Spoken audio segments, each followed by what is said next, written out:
Gowda football academy ವತಿಯಿಂದ March 8ರಿಂದ 16ರವರೆಗೆ 5ನೇ ವರ್ಷದ ಗೌಡ ಫುಟ್ಬಾಲ್ ಕಪ್ 2021 ಆಯೋಜಿಸಲಾಗಿದೆ ಎಂದು ಅಕಾಡೆಮಿ ಕಾರ್ಯದರ್ಶಿ ಇಟ್ಟನಿಕೆ ನವನೀತ್ ತಿಳಿಸಿದ್ದಾರೆ.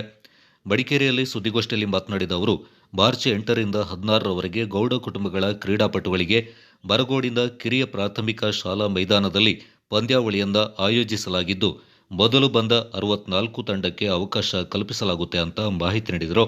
ವಿಜೇತ ತಂಡಕ್ಕೆ 30,000 ರೂಪಾಯಿ ನಗದು ಮತ್ತು ಆಕರ್ಷಕ ಟ್ರೋಫಿ, ದ್ವಿತೀಯ ಬಹುಮಾನ ಪಡೆದ ತಂಡಕ್ಕೆ 20,000 ನಗದು ಮತ್ತು ಟ್ರೋಫಿ, ತೃತೀಯ ಬಹುಮಾನ ಪಡೆದ ತಂಡಕ್ಕೆ 10,000 ನಗದು ಮತ್ತು ಟ್ರೋಫಿ, 4ನೇ ಸ್ಥಾನ ಪಡೆದ ತಂಡಕ್ಕೆ 5,000 ನಗದು ಮತ್ತು ಟ್ರೋಫಿ ನೀಡಲಾಗುತ್ತೆ ಎಂದರು. ಮಾರ್ಚ್ 1ರಿಂದ ತಂಡದ ನೋಂದಣಿ ಪ್ರಕ್ರಿಯೆ ಪ್ರಾರಂಭವಾಗಲಿದ್ದು, ಹೆಚ್ಚಿನ ತಂಡಗಳು ಆಗಮಿಸಿದ್ದಲ್ಲಿ ದಿನಾಂಕವನ್ನು ವಿಸ್ತರಿಸಲಾಗುತ್ತೆ. ಆಸಕ್ತರು 2,000 ಪ್ರವೇಶ ಶುಲ್ಕವನ್ನು ಪಾವತಿಸಿ ತಂಡದ ಹೆಸರನ್ನು ನೋಂದಾಯಿಸಿಕೊಳ್ಳುವಂತೆ ತಿಳಿಸಿದರು. ಹೆಚ್ಚಿನ ಮಾಹಿತಿಗೆ ಪರಿಚನ ವಿಘ್ನೇಶ್ 9480404947, ಬಡವಂಡ್ರ ಸುಜಯ್ 9482631474 ಅನ್ನು ಸಂಪರ್ಕಿಸಬಹುದಾಗಿದೆ. ಈ ವರ್ಷ ನಡೆಸ್ತಾ ಇದ್ದೀವಿ 5ನೇ ವರ್ಷದ ಗೌಡ ಫುಟ್ಬಾಲ್ ಅಕಾಡೆಮಿ. ಸೊ ಇದರಲ್ಲಿ ಮುಖ್ಯವಾಗಿ ಹೇಳೋದಂತಂದ್ರೆ, ಈ ಸತಿ ನಾವು ಸ್ವಲ್ಪ ಟೀಮ್ಗಳನ್ನ ಫಿಲ್ಟರ್ ಮಾಡೋಂಥ ಒಂದು ಯೋಚನೆ ಮಾಡಿದ್ವಿ. ಸೊ 64 ಟೀಮ್ಸ್, ಫಸ್ಟ್ ಯಾವುದು 64 ಟೀಮ್ಸ್ ಬರ್ತದೆ ಅವರಿಗೆ ಮಾತ್ರ ನಾವು ಪ್ರವೇಶ ನೀಡ್ತಾ ಇದ್ದೀವಿ. ಅದೇ ರೀತಿ ಅದು ಮರಗೋಡು ಕಿರಿಯ ಪ್ರಾಥಮಿಕ ಶಾಲೆ ಇದರ ಗ್ರೌಂಡ್ಲಿ ಮೈದಾನದಲ್ಲಿ ಆಗ್ತದೆ. ಹಾಗೆ ಈ ಸಭೆಗೆ ನಮ್ಮ ಅಧ್ಯಕ್ಷರಾದಂಥ ಬಡವರ ದುಷ್ಯಂತ್ ಅವರಿದ್ದಾರೆ. ಅದೇ ರೀತಿ ಉಪಾಧ್ಯಕ್ಷರಾದಂಥ ಬಳ್ಳೂರು ಶಿವಣ್ಣನವರಿದ್ದಾರೆ. ಹಾಗೆ ಖಜಾಂಚಿ ಆದಂಥ ಬಡವರ ಸುಜಯ್ ಅವರು, ಹಾಗೆ ಉಪ ಕಾರ್ಯದರ್ಶಿ ಆದಂಥ ಜೈನಿ ರೋಷನ್ ಹಾಗೂ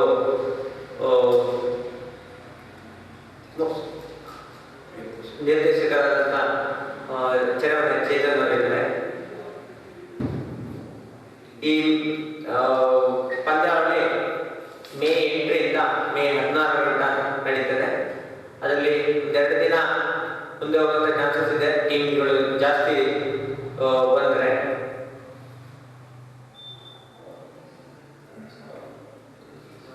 ಹಾಗೆ ಗ್ರೌಂಡ್ ಫೀಸ್ 2,000 ರೂಪಾಯಿ ನಾವು ಫಿಕ್ಸ್ ಮಾಡಿದ್ವಿ.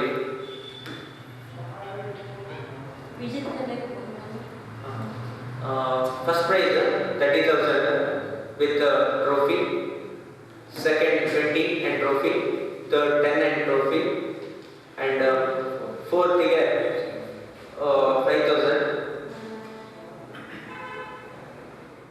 ಗೋಷ್ಠಿಯಲ್ಲಿ ಅಕಾಡೆಮಿ ಅಧ್ಯಕ್ಷ ಬಡವಂಡ್ರ ದುಷ್ಯಂತ್, ಉಪಾಧ್ಯಕ್ಷ ಬಳ್ಳೂರು ಶಿವ, ಉಪ ಕಾರ್ಯದರ್ಶಿ ಜೈನಿರ ರೋಷನ್, ಖಜಾಂಚಿ ಬಡವಂಡ ಸುಜಯ್, ನಿರ್ದೇಶಕ ಚೆರಿಯಮನೆ ಚೇತನ್ ಹಾಜರಿದ್ದರು.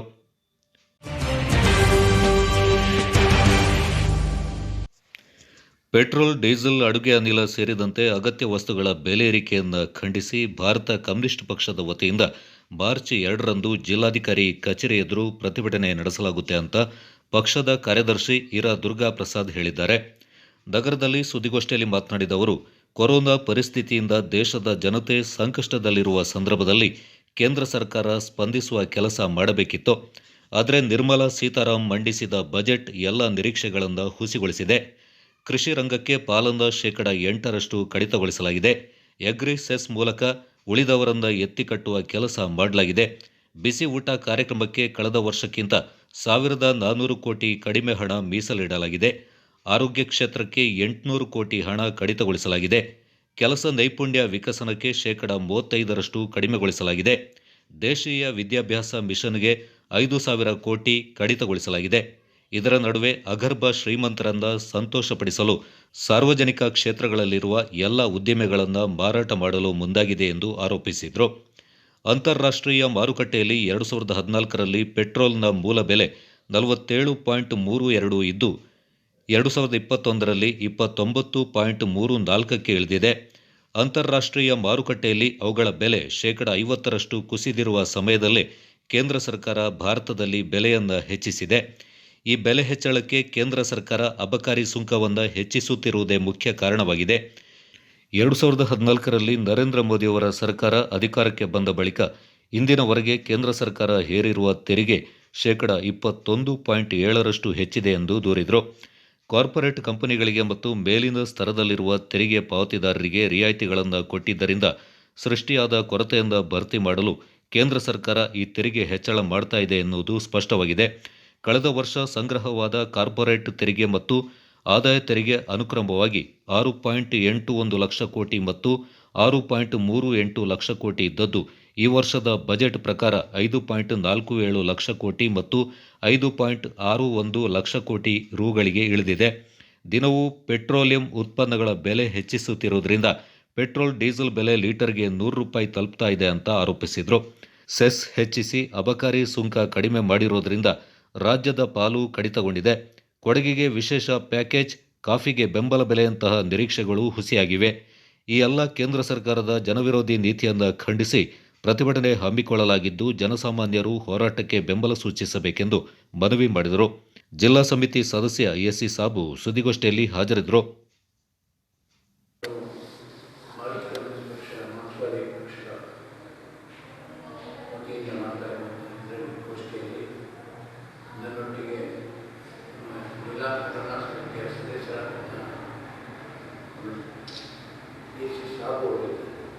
ಪ್ರತಿಯೊಂದು ವಸ್ತುವಿನ ಬೆಲೆ ಜಾಸ್ತಿ ಆಗ್ತದೆ, ಪ್ರಯಾಣದ ದರ ಜಾಸ್ತಿ ಆಗ್ತದೆ, ಜೀವನದ ಖರ್ಚಿನ ಜಾಸ್ತಿ, ನಮ್ಮ ಮಟ್ಟ ಜಾಸ್ತಿ ಆಗ್ತದೆ. ಆದರೆ ಅದೇ ಪ್ರಮಾಣದಲ್ಲಿ ಅವರ ಜೀವನವನ್ನು ಸುಧಾರಿಸಲಿಕ್ಕಿರುವ ಅವರಿಗೆ ಸೌಲಭ್ಯಗಳು ಸಿಗ್ತಾ ಇದೆ.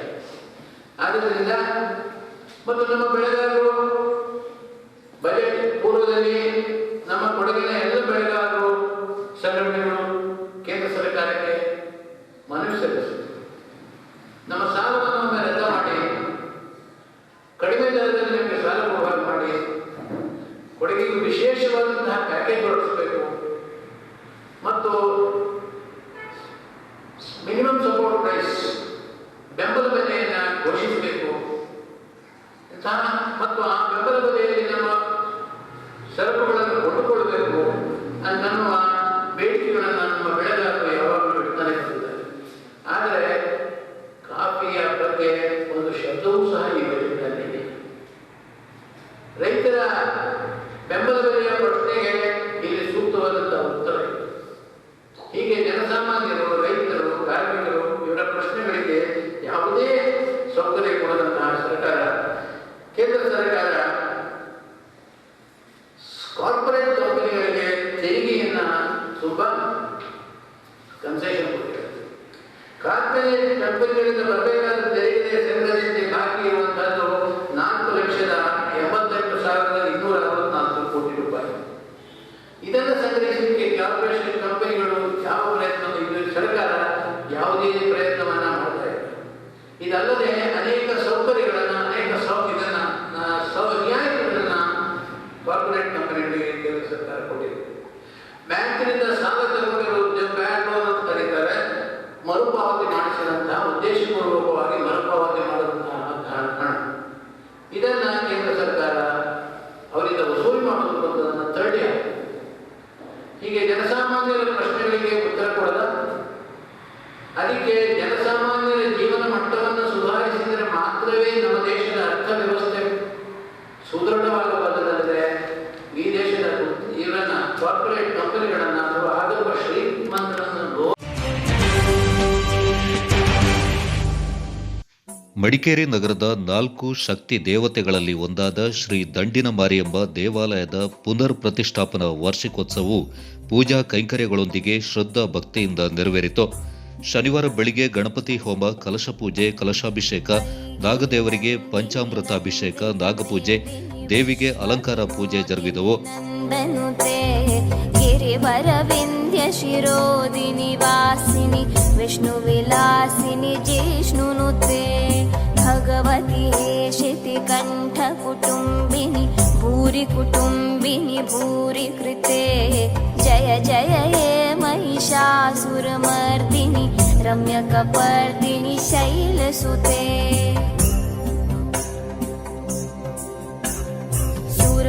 दूरवर्षिणि दूर्धरधर्षिणि दूर्मुखमर्षिणि हर्षरते ಮಧ್ಯಾಹ್ನ ಮಹಾಪೂಜೆ ಬಳಿಕ ಭಕ್ತಾದಿಗಳಿಗೆ ಅನ್ನ ಸಂತರ್ಪಣೆ ನಡೆಯಿತು.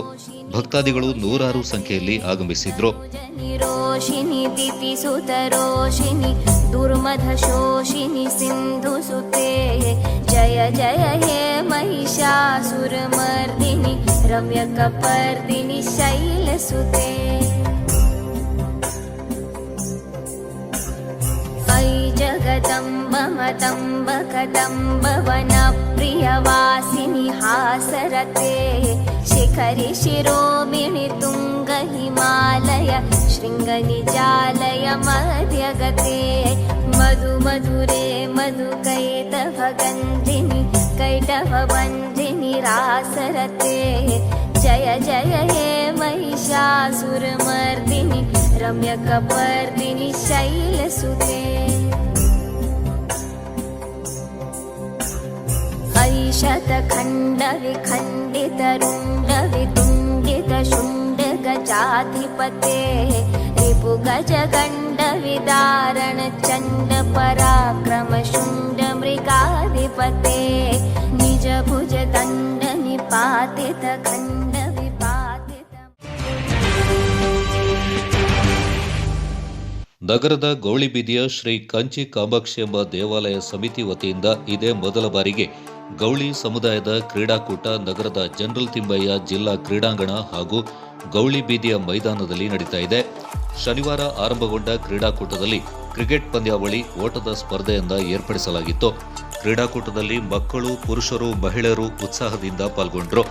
ಕೊಡಗು ಜಿಲ್ಲೆಯಲ್ಲಿ ಸುಮಾರು 450 ವರ್ಷಗಳ ಇತಿಹಾಸವಿರುವ ಗೌಳಿ ಸಮುದಾಯದವರು ಹೆಚ್ಚಾಗಿ ಜಿಲ್ಲಾ ಕೇಂದ್ರ ಮಡಿಕೇರಿಯ ಗೌಳಿ ಬೀದಿಯಲ್ಲಿ ನೆಲೆಸಿದ್ದಾರೆ. ಶ್ರೀ ಕಂಚಿ ಕಾಮಾಕ್ಷಿ ಎಂಬ ಹಾಗೂ ಶ್ರೀಕೃಷ್ಣನನ್ನ ವಿಶೇಷವಾಗಿ ಆರಾಧಿಸುವ ಗೌಳಿ ಸಮುದಾಯದವರು ಜೊತೆಗೆ ಉಳಿದ 3 ಶಕ್ತಿ ದೇವತೆಗಳಾದ ಶ್ರೀ ಕುಂದುರುಮೊಟ್ಟೆ ಚೌಟಿ ಮಾರಿಯಮ್ಮ, ಶ್ರೀ ಕೋಟೆ ಮಾರಿಯಮ್ಮ ಹಾಗೂ ಶ್ರೀ ದಂಡಿನ ಮಾರಿಯಮ್ಮ ದೇವಾಲಯಗಳಲ್ಲಿ ಗೌಳಿ ಸಮುದಾಯದವರೇ ದಸರಾ ಕರಗ ಹಾಗೂ ಪೂಜಾ ವಿಧಿವಿಧಾನಗಳನ್ನು ಅನಾದಿ ಕಾಲದಿಂದಲೂ ನಡೆಸಿಕೊಂಡು ಬರ್ತಾ ಇದ್ದಾರೆ. ಕೊಡಗಿನಲ್ಲಿ ರಾಜರ ಆಳ್ವಿಕೆ ಕಾಲದಿಂದಲೂ ಐತಿಹಾಸಿಕ ದಸರಾ ಉತ್ಸವ ಆರಂಭದಿಂದಲೂ ಗೌಳಿ ಸಮುದಾಯದ ಪೂಜಾರಿ ಮನೆತನದವರು 4 ಶಕ್ತಿ ದೇವತೆಗಳ ಕರಗಗಳನ್ನು ಹೊರುತ್ತಿದ್ದಾರೆ. ಈ ಸಮುದಾಯ ತನ್ನದೇ ಆದ ಮಹತ್ವವನ್ನು ಹೊಂದಿದ್ದು ಮೂಲ ಆಚಾರ ವಿಚಾರಗಳೊಂದಿಗೆ ಸಂಪ್ರದಾಯವನ್ನು ಪಾಲಿಸಿಕೊಂಡು ಬರ್ತಾ ಇದೆ. ಇಂದು ಭಾನುವಾರ ಗೌಳಿಬೀದಿ ಮೈದಾನದಲ್ಲಿ ಸಮುದಾಯದ ಮಕ್ಕಳಿಗೆ, ಪುರುಷರಿಗೆ, ಮಹಿಳೆಯರಿಗೆ ವಾಲಿಬಾಲ್, ಥ್ರೋಬಾಲ್, ಹಗ್ಗಜಗ್ಗಾಟ ಮತ್ತಿತರ ಮನೋರಂಜನಾ ಕ್ರೀಡೆಗಳು ನಡೆಯಲಿವೆ.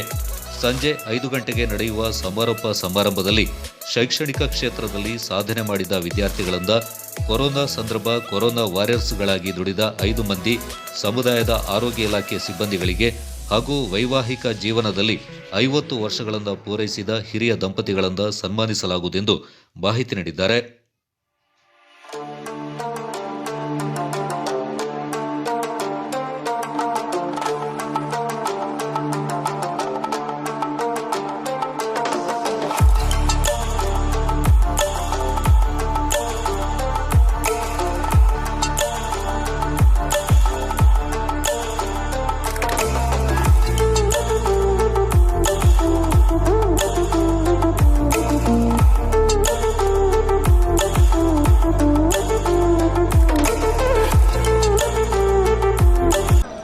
ಕೊಡಗು ಜಿಲ್ಲೆಯಲ್ಲಿ ಸುಮಾರು 400-450 ವರ್ಷಗಳ ಕಾಲದಿಂದಲೇ ಗೌಳಿ ಸಮುದಾಯ ಅಂತ ನೆಲೆ ನಿಂತಿದೆ.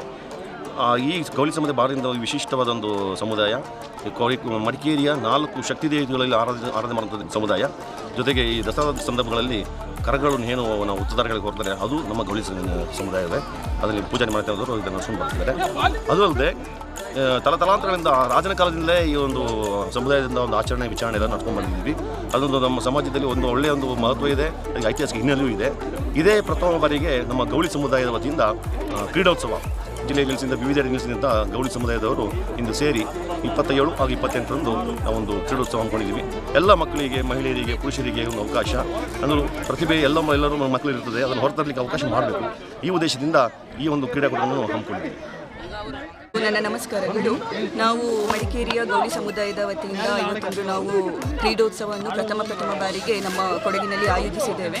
ಈ ಕ್ರೀಡೋತ್ಸವದಲ್ಲಿ ನಮ್ಮ ಮಡಿಕೇರಿಯ ತಾಲೂಕು ಅಂದರೆ ಈ ಮಡಿಕೇರಿ ಟೌನ್ ಅಂದರೆ ಈ ಒಂದು ಕಮಿಟಿಗೆ ಸಂಬಂಧಪಟ್ಟ ಎಲ್ಲರೂ ಈ ಒಂದು ಕ್ರೀಡೋತ್ಸವದಲ್ಲಿ ಭಾಗವಹಿಸಲಿದ್ದಾರೆ. ಈ ಒಂದು ಕ್ರೀಡೋತ್ಸವದಲ್ಲಿ ನಾವು ಮೊದಲನೇ ದಿನದಂದು ಕ್ರಿಕೆಟ್ ಹಾಗೂ ಒಮ್ಮ ಮತ್ತು ವಂಗ್ರ ಎಂದು ಎರಡು ಒಂದು ಗೋತ್ರಗಳ ಮೂಲಕ ಎರಡು ಟೀಮನ್ನು ರಚಿಸಿಬಿಟ್ಟು ಈ ಒಂದು ಕ್ರೀಡೋತ್ಸವವನ್ನು ಇಂದು ಆಯೋಜಿಸಿದ್ದೇವೆ. ಹಾಗೂ ಮಕ್ಕಳಿಗೂ ಹಾಗೂ ಮಹಿಳೆಯರಿಗೂ ಕೂಡ ಈ ಒಂದು ದಿನ ವಿವಿಧ ಕ್ರೀಡೋತ್ಸವಗಳನ್ನು ಕೂಡ ಆಟೋಟ ಸ್ಪರ್ಧೆಯನ್ನು ಕೂಡ ಆಯೋಜಿಸಿದ್ದಾರೆ. ಇದು ಮೊದಲ ಬಾರಿಗೆ ಆಯೋಜಿಸಿರೋದ್ರಿಂದ ಇದೊಂದು ನಮ್ಮ ಒಂದು ಸಮುದಾಯಕ್ಕೆ ಒಂದು ಹೆಮ್ಮೆಯ ವಿಷಯವಾಗಿದೆ. ಇನ್ನು ನಾಳೆ ದಿನ ಥ್ರೋಬಾಲ್, ವಾಲಿಬಾಲ್ ಅನ್ನುವ ಬೇರೆ ಬೇರೆ ರೀತಿಯ ಕ್ರೀಡೋತ್ಸವವನ್ನು ಕೂಡ ಆಯೋಜಿಸಿದ್ದಾರೆ. ಆದರೆ ಮಕ್ಕಳಿಗೆ ಸಾಂಸ್ಕೃತಿಕ ಕಾರ್ಯಕ್ರಮ ಕೂಡ ಇದೆ ಹಾಗೂ ಸನ್ಮಾನ ಕಾರ್ಯಕ್ರಮ. ಇದು ಶೈಕ್ಷಣಿಕ ಕ್ಷೇತ್ರದಲ್ಲಿ ಉನ್ನತ ಮಟ್ಟದಲ್ಲಿ ಸಾಧನೆಯನ್ನು ಮಾಡಿದಂಥ ವಿದ್ಯಾರ್ಥಿಗಳಿಗೆ ಕೂಡ ನಾಳೆ ಸನ್ಮಾನ ಕಾರ್ಯಕ್ರಮವನ್ನು ಕೂಡ ಆಯೋಜಿಸಿದ್ದಾರೆ. ಹಾಗೆ ಕೊರೋನಾ ವಾರಿಯರ್ಸ್, ಈ ಒಂದು ನಮ್ಮ ಸಮುದಾಯದಲ್ಲಿ ಕೊರೋನಾ ವಾರಿಯರ್ಸ್ ಕೂಡ ಇದ್ದಾರೆ, ಅವರಿಗೂ ಕೂಡ ನಾಳೆ ನಾವು ಒಂದು ಸನ್ಮಾನ ಕಾರ್ಯಕ್ರಮವನ್ನು ಕೂಡ ಆಯೋಜಿಸಿದ್ದೇವೆ. ಹಾಗಾಗಿ ಈ ಒಂದು ಕಂಚಿ ಕಾಮಾಕ್ಷಿ ದೇವಾಲಯವು ಈ ಒಂದು ನಮ್ಮ ಸಮುದಾಯದ ಒಂದು ದೇವಾಲಯವಾಗಿದ್ದು, ಈ ಒಂದು ದೇವಾಲಯದ ಸೇರಿದಂತೆ ಪ್ರತಿಯೊಬ್ಬ ಬಾಂಧವರು ಕೂಡ ಈ ಒಂದು ಕಾರ್ಯಕ್ರಮದಲ್ಲಿ ಭಾಗವಹಿಸಿಕೊಂಡು ಒಂದು ಉತ್ತಮವಾದಂತಹ ಒಂದು ಅವರ ಪ್ರದರ್ಶನವನ್ನು ಇಂದು ತೋರ್ತಾ ಇದ್ದಾರೆ.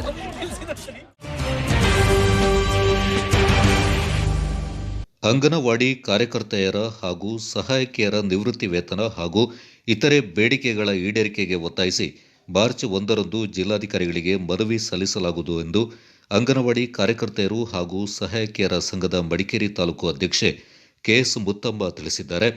ಮಡಿಕೇರಿಯಲ್ಲಿ ಸುದ್ದಿಗೋಷ್ಠಿಯಲ್ಲಿ ಮಾತನಾಡಿದ ಅವರು, ಅಂಗನವಾಡಿ ಕಾರ್ಯಕರ್ತೆಯರು ಸಹಾಯಕಿಯರಿಗೆ ಬಜೆಟ್ನಲ್ಲಿ ವೇತನ ಹೆಚ್ಚಳ ಮಾಡಬೇಕು. ನಿವೃತ್ತ ಅಂಗನವಾಡಿ ಕಾರ್ಯಕರ್ತೆಯರು ಸಹಾಯಕಿಯರು ಸಂಕಷ್ಟದ ಜೀವನ ಸಾಗಿಸ್ತಾ ಇದ್ದು, ಸರ್ಕಾರ ಕೂಡಲೇ ನಿವೃತ್ತಿಯಾದ ಮಹಿಳೆಯರಿಗೆ ಪಿಂಚಣಿ ಹಾಗೂ ವೈದ್ಯಕೀಯ ಸವಲತ್ತನ್ನು ಜಾರಿಗೊಳಿಸಬೇಕು. ಸರ್ಕಾರ ಕಳಪೆ ಮಟ್ಟದ ಸಮವಸ್ತ್ರ ನೀಡ್ತಾ ಇದ್ದು, ಅದನ್ನು ವಾಪಸ್ ಪಡೆಯಬೇಕು. ಮಹಿಳಾ ಮತ್ತು ಮಕ್ಕಳ ಕಲ್ಯಾಣ ಸಚಿವರು ಗೌರವಧನ ಹೆಚ್ಚಳ ಮಾಡುವ ಬಗ್ಗೆ ಘೋಷಿಸಿದ್ದು, ಅದನ್ನು ಜಾರಿಗೊಳಿಸಬೇಕು. ಮಿನಿ ಅಂಗನವಾಡಿ ಕೇಂದ್ರಗಳಿಗೆ ಅಂಗನವಾಡಿ ಸಹಾಯಕಿಯರನ್ನು ನೇಮಿಸುವುದಲ್ಲದೆ ಅಲ್ಲಿ ಕೆಲಸ ಮಾಡುವ ಕಾರ್ಯಕರ್ತೆಯರನ್ನ ಯೋಜನೆಯಲ್ಲಿ ಖಾಲಿಯಾದ ಸ್ಥಳಗಳಿಗೆ ಕಾರ್ಯಕರ್ತೆಯಾಗಿ ನೇಮಿಸಬೇಕೆಂದು ಒತ್ತಾಯಿಸಿದರು. ನಿವೃತ್ತ ಅಂಗನವಾಡಿ ಕಾರ್ಯಕರ್ತೆ ಕೆಎ ಕಸ್ತೂರಿ ಮಾತನಾಡಿ, ರಾಜ್ಯದಲ್ಲಿ ನಿವೃತ್ತಿಯಾದ ಹಾಗೂ ನಿವೃತ್ತಿಯಾಗ್ತಾ ಇರುವ ಅಂಗನವಾಡಿ ಕಾರ್ಯಕರ್ತೆಯರು ಸಹಾಯಕಿಯರು ಕಳೆದ 35 ವರ್ಷಗಳಿಂದ ನಿರಂತರವಾಗಿ ಸೇವೆ ಸಲ್ಲಿಸಿ ಇಂದು ಬೀದಿ ಪಾಲಾಗಿದ್ದಾರೆ. ಈ ಹಿಂದೆ ಅಂಗನವಾಡಿ ಕಾರ್ಯಕರ್ತೆಯರಿಗೆ 50,000 ಹಾಗೂ ಸಹಾಯಕಿಯರಿಗೆ 30,000 ಹಿಡಿಗಂಟು ನೀಡಲಾಗ್ತಾ ಇತ್ತು. ಅದನ್ನು ಹಿಂದಿನ ಸರ್ಕಾರ ಸ್ಥಗಿತಗೊಳಿಸಿದ್ದು, ಕೂಡಲೇ ಹಿಡಿಗಂಟು ಹಾಗೂ ನಿವೃತ್ತಿ ವೇತನ ನೀಡಬೇಕೆಂದು ಒತ್ತಾಯಿಸಿದರು. ರಾಜ್ಯ ಅಂಗನವಾಡಿ ಕಾರ್ಯಕರ್ತೆಯರ ಮಹಾಮಂಡಳಿಯ ಪದಾಧಿಕಾರಿ ಕೆಕೆ ಶಾರದಾ ಮಾತನಾಡಿ, ನಿವೃತ್ತ ಅಂಗನವಾಡಿ ಕಾರ್ಯಕರ್ತೆಯರು ಭಿಕ್ಷೆ ಬೇಡುವ ಸ್ಥಿತಿಗೆ ತಲುಪಿದ್ದಾರೆ. ಹಲವರು ಹೋಟೆಲ್ ಮತ್ತಿತರೆಡೆ ಕೆಲಸಕ್ಕೆ ಸೇರಿದ್ದಾರೆ. ಅನಾರೋಗ್ಯದಿಂದ ವೈದ್ಯಕೀಯ ಸವಲತ್ತು ಇಲ್ಲದೆ ಅದೆಷ್ಟೋ ಮಂದಿ ಸಮಸ್ಯೆಯಲ್ಲಿದ್ದಾರೆ. ಬೇಡಿಕೆಗಳ ಬಗ್ಗೆ ಸರ್ಕಾರಕ್ಕೆ ನಿರಂತರವಾಗಿ ಮನವಿ ಸಲ್ಲಿಸಿದರೂ ಕೂಡ ಯಾವುದೇ ಪ್ರಯೋಜನವಾಗಿಲ್ಲ ಅಂತ ಬೇಸರ ವ್ಯಕ್ತಪಡಿಸಿದರು. ಗೋಷ್ಠಿಯಲ್ಲಿ ಕರ್ನಾಟಕ ರಾಜ್ಯ ಅಂಗನವಾಡಿ ಕಾರ್ಯಕರ್ತೆಯರ ಮಹಾಮಂಡಳಿಯ ಪದಾಧಿಕಾರಿ ನಾಗರತ್ನ, ಕಾರ್ಯದರ್ಶಿ ಐಎ ಅಕ್ಕಮ್ಮ ಹಾಜರಿದ್ದರು. ನಮ್ಮ ಈ ಸಭೆಯ ಉದ್ದೇಶ ಏನು ಅಂತ ಹೇಳಿದರೆ, ನಮಗೆ ಸರ್ಕಾರದಿಂದ ಕೋವಿಡ್ ಕೆಲಸ ಮಾಡಿಸ್ಕೊಂಡು ನಮ್ಮ ಕಚೇರಿಯಿಂದ, ಆದರೂ ಅದರಲ್ಲಿ ಯಾವುದೇ ರೀತಿ ನಮ್ಮನ್ನು ಸರ್ಕಾರ ಗುರುತಿಸ್ಕೊಂಡಿಲ್ಲ. ಹಾಗೂ ನಮಗೆ ಕೊಡುವಂಥ ವೇತನ ತುಂಬ ಕಡಿಮೆ, ಆದರೂ ಅದು ತಿಂಗಳ ಮೊದಲ ವಾರದಲ್ಲಿ ಸಿಗುವಂತೆ ಆಗಬೇಕು. ಅದು ಕರೆಕ್ಟಾಗಿ ನಮಗೆ ಗೌರವಧನ ಸಿಗ್ತಾ ಇಲ್ಲ. ಹಾಗೂ ನಮ್ಮ ಕೇಂದ್ರದಲ್ಲಿ ಫಲಾನುಭವಿಗಳಿಗೆ ಮೊಟ್ಟೆ ವಿತರಿಸುವಂಥ ಒಂದು ಕಾರ್ಯಕ್ರಮ ಇದೆ, ಅದು ಸಹ ಮುಂಗಡವಾಗಿ ಕೊಡ್ತಾ ಇಲ್ಲ. ವರ್ಕರ್ಸ್ ಕೈಯಿಂದ ಹಾಕೊಂಡು ಮತ್ತೆ 3 ತಿಂಗಳಿಗೋ 6 ತಿಂಗಳಿಗೋ ಒಂದ್ಸಲ ಅದಕ್ಕೆ ಅಮೌಂಟ್ ಕೊಡ್ತಾ ಇದ್ದಾರೆ. ಹಾಗೂ ನಮಗೆ ಸರ್ಕಾರದಿಂದ ಕೊಡುವಂಥ ಒಂದು ಯೂನಿಫಾರ್ಮ್ ಅಂದರೆ ಸಮವಸ್ತ್ರ ತುಂಬ ಕಳಪೆ ಮಟ್ಟದಿಂದ ಇದೆ. ಅದು ತುಂಬ ಗುಣಮಟ್ಟದಿಂದ ಇದ್ದರೆ ನಾವು ಅದನ್ನ ಉಡ್ಲಿಕ್ಕೂ ಇಷ್ಟಪಟ್ಟು ಕೇಂದ್ರಕ್ಕೆ ಉಟ್ಕೊಂಡು ಹೋಗ್ಬೋದು. ಅದು ತುಂಬ ಸಮಸ್ಯೆ ಆಗ್ತಾ ಇದೆ. ಆದರೂ ನಾವು ಪ್ರತಿಯೊಂದು ಕಾರ್ಯಕ್ರಮದಲ್ಲಿ ನಮಗೆ ಯಾವ ನ್ಯಾಯನೂ ಸಿಗ್ತಾ ಇಲ್ಲ ಈ ಒಂದು ಕೆಲಸದಲ್ಲಿ. ಮತ್ತು ಇತರೆ ಸರ್ಕಾರ ನಮ್ಮನ್ನು ಆದೇಶನೇ ಕೊಟ್ಟಿದ್ದಾರೆ, ಇತರೆ ಯಾವುದೇ ಕೆಲಸ ಕಾರ್ಯಗಳು ಮಾಡುವಂತಿಲ್ಲ ಅಂತ. ಆದರೂ ನಮಗೆ ಈ ಒಂದು 0 to 18 ಅಂತೇಳಿ ಒಂದು ಸರ್ವೆ ಕಾರ್ಯ ಹಾಕಿದ್ರು. ಅದರಲ್ಲಿ ತುಂಬ ಅಂದರೆ ಮಾನಸಿಕವಾಗಿ PDOs ಆಗಲಿ, ನಗರಸಭೆಯಿಂದಾಗಲಿ ಪ್ರತಿಯೊಂದು ಹಂತದಲ್ಲಿ ನಮಗೆ ಆಫೀಸಿಂದಲೂ ತುಂಬ ಒತ್ತಡದಿಂದ ಆ ಕೆಲಸ ಮಾಡಬೇಕು ಅಂತ ತುಂಬ ಮಾನಸಿಕವಾಗಿ ನಮಗೆ ಅದರಲ್ಲಿ ತೊಂದರೆ ಕೊಡ್ತಾ ಇದ್ರು. ಈ ಥರ ಹಲವು ಸಮಸ್ಯೆಗಳಿಂದ ನಾವು ಇವತ್ತು ತುಂಬ ತೊಂದರೆ ಪಡ್ತಾ ಇದ್ದೀವಿ ಅಂತೇಳಿ ಈ ಒಂದು ಸಭೆಯ ಉದ್ದೇಶವನ್ನು ಮಾಡ್ತಾ ಇದ್ದೀವಿ. ಇದರಿಂದ ಪ್ರಾರಂಭ ಆಯಿತು ಟಿ ನರಸೀಪುರದಲ್ಲಿ. ನಂತರ ನಮ್ಮ ಕೊಡಗು ಜಿಲ್ಲೆಯಲ್ಲಿ 1982ರಲ್ಲಿ ಪೊನ್ನಂಪೇಟೆ ಪ್ರಾಜೆಕ್ಟಲ್ಲಿ ಸೋಮರಪೇಟೆ ಪ್ರಾಜೆಕ್ಟಲ್ಲಿ ಪ್ರಾರಂಭ ಆಯಿತು. 1978ರಲ್ಲಿ ಪೊನ್ನಂಪೇಟೆ ಪ್ರಾಜೆಕ್ಟ್ ಪ್ರಾರಂಭ ಆಯಿತು. ಮಡಿಕೇರಿಯಲ್ಲಿ 1989ರಿಂದ ಈ ಪ್ರಾಜೆಕ್ಟ್ ಪ್ರಾರಂಭ ಆಯಿತು. ಆವತ್ತಿಂದ ನಾವು ಎಲ್ಲರೂ ಈ ಏನು ನಿವೃತ್ತಿ ಆಗಿದ್ದೀವಿ ಅವರು ಆವತ್ತಿಂದ ಇವತ್ತವರೆಗೆ ದುಡಿತಾ ಬಂದಿದ್ದೇವೆ. ಈ ಸಂದರ್ಭ ನಾವು ಅಂಗನವಾಡಿಯಲ್ಲಿ ದುಡಿತಾ ಇರಬೇಕಾದ್ರೆ ಪ್ರಥಮದಲ್ಲಿ ನಮಗೆ ತುಂಬ ಕಷ್ಟಗಳು ಇತ್ತು. ಕಷ್ಟಗಳಂದರೆ ಪ್ರಾರಂಭದ ಹಂತ ಬಹುಶಃ ಅಂಗನವಾಡಿಗೆ ಕಟ್ಟಿಗೆಯನ್ನು ತಗೊಂಡು ಆಮೇಲೆ ನಮ್ಮನ್ನು 60 ವರ್ಷಕ್ಕೆ ನಿವೃತ್ತಿ ಮಾಡಿದ್ದಾರೆ. 62 ವರ್ಷ ಅಂತ ಭರವಸೆ ಕೊಟ್ಟರು. 60 ವರ್ಷಕ್ಕೆ ನಿವೃತ್ತಿ ಮಾಡಿದರು. 1 ಲಕ್ಷ ಇಡುಗಂಟು ಕೊಡ್ತೀನಿ ಅಂತ ಹೇಳಿದರು. 50,000 ಇಡುಗಂಟು ಕೊಟ್ಟರು. 1,000 ಪಿಂಚಣಿ ಕೊಡ್ತೀನಿ ಮಾಸಿಕ ಅಂತ ಹೇಳಿದರು. ಪಿಂಚಣಿ ಇವತ್ತವರೆಗೆ ಇಲ್ಲ. ಈ ಸಂದರ್ಭದಲ್ಲಿ ನಾನು ಹೇಳೋದೇಳಿದರೆ ಸಂಸಾರದ ಜೊತೆಯಲ್ಲಿ ಒಂದು ರೀತಿಯಲ್ಲಿ ಸಂಸಾರದ ಜೊತೆಗೇ ಇದ್ದು ಏನು ಈ 60 ವರ್ಷ ದಾಟಿದವರಿಗೆ ವೃದ್ಧಾಪ್ಯ ವೇತನ ಅಂತ ಈಗ ಕೊಡ್ತಾ ಇದ್ದಾರೆ. ಅದೇ ರೀತಿ ನಮ್ಮನ್ನು ಸಹ ಪರಿಗಣಿಸಿದ್ದಾರೆ. ನಾವು ಇಲಾಖೆಯಲ್ಲಿ ನಮಗೂ ವೃದ್ಧಾಪ್ಯ ವೇತನ ಕೆಲವರಿಗೆ ಕೊಡ್ತಾರೆ 1,000 ರೂಪಾಯಿ. ಮನೆಯಲ್ಲೇ ಸಂಸಾರರಾಗಿ ಚೆನ್ನಾಗಿ ಮನೆಯಲ್ಲಿ ದುಡ್ದು ಮನೆ ಸಂಸಾರದ ಒಳಗೆ ಅವರಿಗೂ ಕೊಡಬೇಕು ವೃದ್ಧಾಪ್ಯರಿಗೆ. ನಮಗೂ ಅದೇ ಥರ ಕೊಡ್ತಾರೆ. ಆಗ ನಾವು ಈ ಸರ್ಕಾರ ನಮ್ಮ ಒಂದು ಸೇವೆ ನಮ್ಮನ್ನು ಅವರು ಪರಿಗಣಿಸಲೇ ಇಲ್ಲ, ನಮ್ಮ ಸೇವೆಯನ್ನು ಪರಿಗಣಿಸಲಿಲ್ಲ. ಉದಾಹರಣೆಗೆ ನಾವು ಹೇಳ್ತೀವಿ ಯಾವ ಇಲಾಖೆಯಲ್ಲಿ ಕೆಲಸ ಮಾಡಿದ್ದೀವಿ ಅಂತ.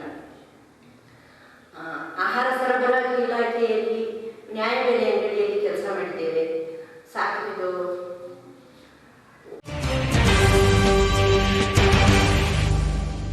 ಕೊಡಗು ಜಿಲ್ಲಾ ಕನ್ನಡ ಜಾಗೃತಿ ಸಮಿತಿ ವತಿಯಿಂದ ನ್ಯಾಯಾಲಯಗಳಲ್ಲೂ ಕನ್ನಡ ಜಾರಿಯಾಗಬೇಕು ಅಂತ ನೀಡಿದ ಹಕ್ಕೊತ್ತಾಯ ಪತ್ರ ಸ್ವೀಕರಿಸುವ ಕಾರ್ಯಕ್ರಮ ಸೋಬರ್ಪೇಟೆಯಲ್ಲಿ ನಡೆಯಿತು. ಈ ಸಂದರ್ಭ ಕರ್ನಾಟಕದ ಮಾತೃಭಾಷೆ ಕನ್ನಡ ಆಡಳಿತದಲ್ಲಿ ಜಾರಿಯಾಗಬೇಕು, ಎಲ್ಲರೂ ಬಳಸುವಂತಾಗಬೇಕೆಂದು ಸೋಮರಪೇಟೆಯ ಪ್ರಧಾನ ಸಿವಿಲ್ ನ್ಯಾಯಾಧೀಶರಾದ ಪ್ರತಿಭಾ ಆಶಯ ವ್ಯಕ್ತಪಡಿಸಿದರು. ಕರ್ನಾಟಕದ ಆಡಳಿತ ವ್ಯವಸ್ಥೆಯಲ್ಲಿ ಕನ್ನಡ ಕಟ್ಟುನಿಟ್ಟಾಗಿ ಜಾರಿಯಾಗಬೇಕು ಎಂಬ ಸದಾಶಯದಲ್ಲಿ ಕನ್ನಡ ಅಭಿವೃದ್ಧಿ ಪ್ರಾಧಿಕಾರ ಆಂದೋಲನ ರೂಪಿಸಿರುವುದು ಅಭಿನಂದನಾರ್ಹವೆಂದ ಅವರು ಪ್ರಸ್ತುತ ವ್ಯವಸ್ಥೆಯಲ್ಲಿ ಹಿರಿಯ ನ್ಯಾಯಾಲಯ ಹಾಗೂ ನ್ಯಾಯಮೂರ್ತಿಗಳ ಆದೇಶ ಪಾಲಿಸುವುದಾಗಿ ತಿಳಿಸಿದರು. ಜಿಲ್ಲಾ ಕನ್ನಡ ಜಾಗೃತಿ ಸಮಿತಿ ಸದಸ್ಯ ಎಸ್ ಮಹೇಶ್ ಮಾತನಾಡಿ, ಕರ್ನಾಟಕದಲ್ಲಿ ಕನ್ನಡವೇ ಪ್ರಾಮುಖ್ಯವಾಗಬೇಕು, ಆಡಳಿತದಲ್ಲಿ ಕಟ್ಟುನಿಟ್ಟಾಗಿ ಜಾರಿಯಾಗಬೇಕೆಂದು ರಾಜ್ಯ ಸರ್ಕಾರ ಮುಂದಿನ ಅಕ್ಟೋಬರ್ವರೆಗಿನ 1 ವರ್ಷವೊಂದ ಕನ್ನಡ ಕಾಯಕ ವರ್ಷವನ್ನಾಗಿ ಘೋಷಿಸಿ ಕನ್ನಡ ಅಭಿವೃದ್ಧಿ ಪ್ರಾಧಿಕಾರದ ಮೂಲಕ ಜಾರಿಗೆ ತರ್ತಾ ಇದೆ. ಈ ಅಭಿಯಾನದ 3ನೇ ಕಾರ್ಯಕ್ರಮ ನ್ಯಾಯಾಲಯಗಳಲ್ಲಿ ಕನ್ನಡ ಬಳಕೆ ಅಭಿಯಾನ. ಇದಕ್ಕೆ ನಿಮ್ಮೆಲ್ಲರ ಸಹಕಾರ ಅಗತ್ಯವೆಂದರು.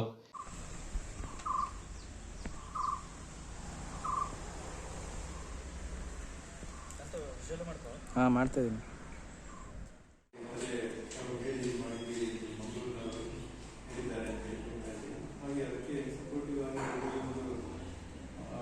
ಸಮಯದಲ್ಲಿ ತಮ್ಮ ಒಂದು ಬೇಡಿಕೆಗೆ ನಾವು ವಕೀಲ ಸಂಘಗಳಿಗೆ ಸಪೋರ್ಟ್ ಮಾಡಿ ಕನ್ನಡದ ವಾದಗಳನ್ನು ಮಾಡಿ ಒಂದು ಕನ್ನಡದ ತೀರ್ಪು ಬಳಸಿದ್ದೇವೆ. ಆ ಒಂದು ಯೋಜನೆಯನ್ನು ರೂಪಿಸಿಕೊಂಡು 12 ತಿಂಗಳ ಕಾಲದ ಈ ಯೋಜನೆ. ಇದರಲ್ಲಿ ನಾವು ನ್ಯಾಯಾಲಯಕ್ಕೆ ಮೂರನೇ ತಿಂಗಳ ಕಾರ್ಯಕ್ರಮ ಇದೆ. ಮೊದಲು ಬ್ಯಾಂಕ್ಗಳಲ್ಲಿ ಕನ್ನಡವನ್ನು ಆಡಳಿತ ತರಬೇಕು ಅಂತೇಳಿ ಬ್ಯಾಂಕ್ಗಳ ಮುಂದಾಯಿತು. ಕಳೆದ ತಿಂಗಳು ಎಲ್ಲ ಬೋರ್ಡ್ಗಳು ಕೂಡ ಕಡ್ಡಾಯವಾಗಿ ಕನ್ನಡದಲ್ಲೇ ಇರಬೇಕು ಅನ್ನೋ ಒಂದು ಅಭಿಯಾನ ಆಯಿತು. ಈಗ 3ನೇದು ಅಭಿಯಾನವಾಗಿ ನ್ಯಾಯಾಲಯಗಳಲ್ಲಿ ಕೂಡ ಕನ್ನಡವನ್ನೇ ಅನುಷ್ಠಾನ ತರಬೇಕು, ಮತ್ತೆ ಇಲ್ಲಿ ವಾದ ಮತ್ತು ಪ್ರತಿವಾದಗಳು ಕೂಡ ಕನ್ನಡದಲ್ಲಿ ನಡೆಸಬೇಕು, ಹಾಗೂ ನ್ಯಾಯಾಲಯದ ತೀರ್ಪು ಏನಿದೆ ಜಡ್ಜ್ಮೆಂಟ್ ಏನಿದೆ ಅದು ಕೂಡ ಕನ್ನಡದಲ್ಲಿ ಕೊಡಬೇಕು ಅಂತ ಹಿನ್ನೆಲೆಯಲ್ಲಿ ಈ ಒಂದು ಆಂದೋಲನವನ್ನು ರೂಪಿಸಿಕೊಂಡು ನಿನ್ನೆ ರಾಜ್ಯ ಮಟ್ಟದಲ್ಲೂ ಕೂಡ ಹೈಕೋರ್ಟ್ ನನ್ನನ್ನು ಭೇಟಿ ಮಾಡಿ ಬೆಲೆ ಬಂದಿದೆ, ಅದನ್ನು ನಿಮಗೆ ಹಸ್ತಾಂತರ ಮಾಡುವರಿದ್ದೇವೆ. ಹಕ್ಕೊತ್ತಾಯ ಪತ್ರವನ್ನು ಮುಂದುವರಿಸಿದ್ದೇವೆ. ನಮಗೆ ಇವರಿಗೆ ಪ್ರಧಾನ ಸಿವಿಲ್ ನ್ಯಾಯಾಧೀಶರು ಸೋಮವಾರಪೇಟೆ ಹಕ್ಕೊತ್ತಾಯ ನ್ಯಾಯಾಲಯಗಳಲ್ಲಿ ಕನ್ನಡ ಬಳಕೆ ಅಭಿಯಾನ. ಮಾನ್ಯರೇ, ಸರ್ಕಾರದ ಸುತ್ತೋಲೆ ಸಂಖ್ಯೆ LCA 1/2001-2002 ದಿನಾಂಕ 26/3/2003 ಪ್ರಕಾರ ಅಧೀನ ನ್ಯಾಯಾಲಯಗಳಲ್ಲಿ ಕನ್ನಡದಲ್ಲಿ ಅರ್ಜಿ ಸಲ್ಲಿಸುವುದು, ಕನ್ನಡದ ನಮೂನೆಗಳನ್ನು ಬಳಸುವುದು, ವಕೀಲರು ವಾದವನ್ನು ಕನ್ನಡದಲ್ಲಿಯೇ ಮಂಡಿಸುವುದು, ಮತ್ತು ನ್ಯಾಯಾಧೀಶರು ತೀರ್ಪುಗಳನ್ನು ಕನ್ನಡದಲ್ಲಿಯೇ ನೀಡುವುದು ಎಂದಿದೆ. ವಾಸ್ತವವಾಗಿ ಬಹಳಷ್ಟು ಮಾನ್ಯ ನ್ಯಾಯಾಧೀಶರು ಕನ್ನಡದಲ್ಲಿಯೇ ತೀರ್ಪನ್ನು ನೀಡುತ್ತಲೂ ಇದ್ದಾರೆ. ಅವರೆಲ್ಲರೂ ಅಭಿನಂದಾರ್ಹರು. ಆದರೂ ಅಧೀನ ನ್ಯಾಯಾಲಯಗಳಲ್ಲಿ ಕನ್ನಡ ಬಳಕೆ ಪೂರ್ಣ ಪ್ರಮಾಣದಲ್ಲಿ ಆಗಿರುವುದಿಲ್ಲ. ಇದನ್ನು ಪೂರ್ಣ ಪ್ರಮಾಣದಲ್ಲಿ ಸಾಕಾರಗೊಳಿಸುವುದು ನಮ್ಮೆಲ್ಲರ ಆದ್ಯ ಕರ್ತವ್ಯವಾಗಿದೆ. ಕನ್ನಡ ಅಭಿವೃದ್ಧಿ ಪ್ರಾಧಿಕಾರವು ಈ ವರ್ಷದ ನವೆಂಬರ್ 1ರಿಂದ ಮುಂದಿನ ವರ್ಷದ ಅಕ್ಟೋಬರ್ 31ರವರೆಗೆ ಕನ್ನಡ ಕಾಯಕ ವರ್ಷ ಹಮ್ಮಿಕೊಂಡಿದೆ. ನ್ಯಾಯಾಂಗ, ಆಡಳಿತ, ಶಿಕ್ಷಣ, ವಾಣಿಜ್ಯ 21 ಅಕ್ಟೋಬರ್ 2021ರವರೆಗೆ 1 ವರ್ಷಗಳ ಕಾಲ ಆಡಳಿತದಲ್ಲಿ ಕನ್ನಡವನ್ನು ಕಡ್ಡಾಯವಾಗಿ ಜಾರಿಗೆ ತರಬೇಕು ಅನ್ನೋ ಹಿನ್ನೆಲೆಯಲ್ಲಿ ಕರ್ನಾಟಕ ರಾಜ್ಯ ಸರ್ಕಾರ ಕನ್ನಡ ಕಾಯಕ ವರ್ಷ ಅಂತೇಳಿ ಒಂದು ಘೋಷಣೆಯನ್ನು ಮಾಡಿದೆ. ಹಾಗೆ ರಾಜ್ಯದ 30 ಜಿಲ್ಲೆಗಳಲ್ಲಿ ಕನ್ನಡ ಅಭಿವೃದ್ಧಿ ಪ್ರಾಧಿಕಾರದ ವತಿಯಿಂದ ಜಿಲ್ಲೆಗಳಲ್ಲಿ ಒಂದು ಕನ್ನಡ ಅಭಿವೃದ್ಧಿ ಸಮಿತಿ ಅನ್ನೋದನ್ನ ಒಂದು ಸಮಿತಿಯನ್ನ ಮಾಡಿ 5 ಜನ ಸದಸ್ಯರನ್ನ ಮಾಡಿದ್ದಾರೆ. ಕೊಡಗು ಜಿಲ್ಲೆಯಲ್ಲಿ ಮಹೇಶ್ ಅಂತೇಳಿ ನಾನು. ಈ ಸಂದರ್ಭ ಜಿಲ್ಲಾ ಕನ್ನಡ ಜಾಗೃತಿ ಸಮಿತಿ ಸದಸ್ಯರಾದ ಕಾಜೂರು ಸತೀಶ್, ಇ ರಾಜು, ವಕೀಲರ ಸಂಘದ ಮಾಜಿ ಅಧ್ಯಕ್ಷ ಎಂಬಿ ಅಭಿಮನ್ಯು ಕುಮಾರ್, ವಕೀಲರಾದ ಪವಿತ್ರ ಧರ್ಮಪ್ಪ, ರಾಜ್ಯ ಸರ್ಕಾರಿ ನೌಕರರ ಸಂಘದ ತಾಲೂಕು ಅಧ್ಯಕ್ಷ ಪ್ರದೀಪ್, ಪಟ್ಟಣ ಪಂಚಾಯಿತಿ ಅಧ್ಯಕ್ಷೆ ನಳಿನಿ ಗಣೇಶ್, ತಾಲೂಕು ಕರ್ನಾಟಕ ರಕ್ಷಣಾ ವೇದಿಕೆ ಅಧ್ಯಕ್ಷ ದೀಪಕ್, ನಗರ ಘಟಕದ ಅಧ್ಯಕ್ಷ ಮಂಜುನಾಥ್ ಮತ್ತಿತರರು ಹಾಜರಿದ್ದರು.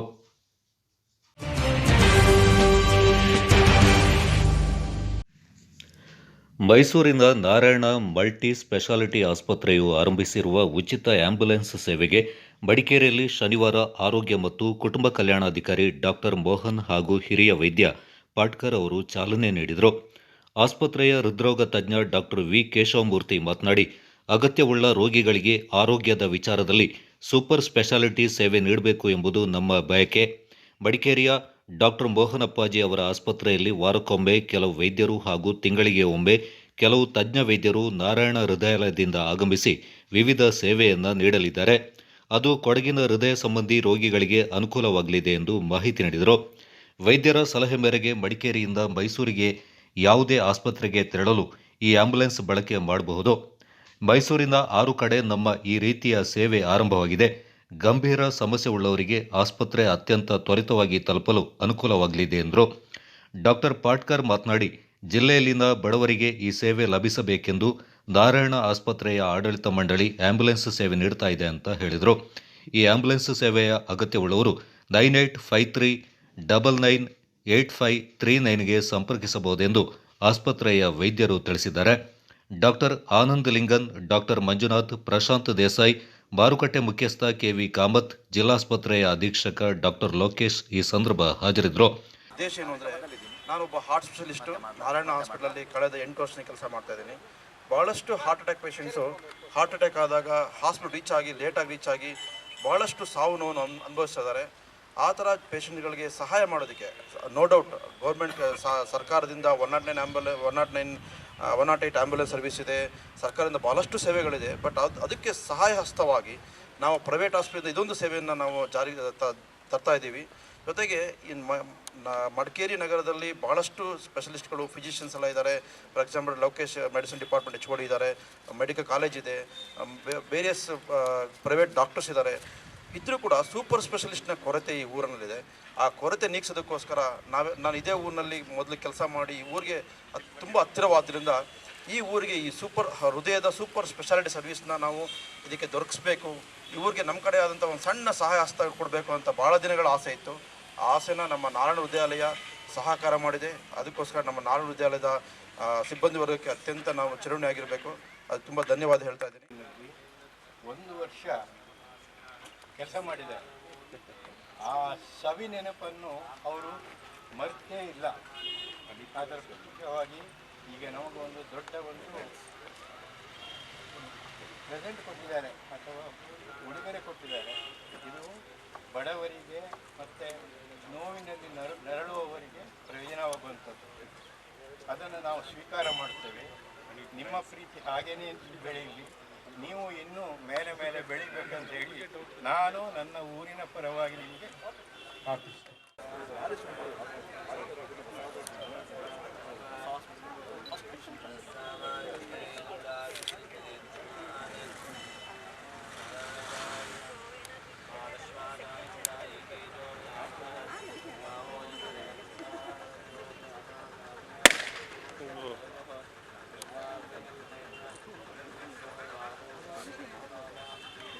ಈ ಆಂಬ್ಯುಲೆನ್ಸ್ನಲ್ಲಿ ಅತ್ಯಾಧುನಿಕ ವ್ಯವಸ್ಥೆ ಇದೆ. ಬಿಪಿ ಉಪಕರಣ, ಸ್ಟ್ರೆಚರ್, ಪ್ರಾಥಮಿಕ ಎಐಡಿ ಕಿಟ್, ಆಮ್ಲಜನಕ ಕಿಟ್, ಆಂಬು ಬ್ಯಾಗ್, ಪಲ್ಸ್ ಆಕ್ಸಿಮೀಟರ್ ಸಹ ಆಂಬ್ಯುಲೆನ್ಸ್ನಲ್ಲಿದೆ.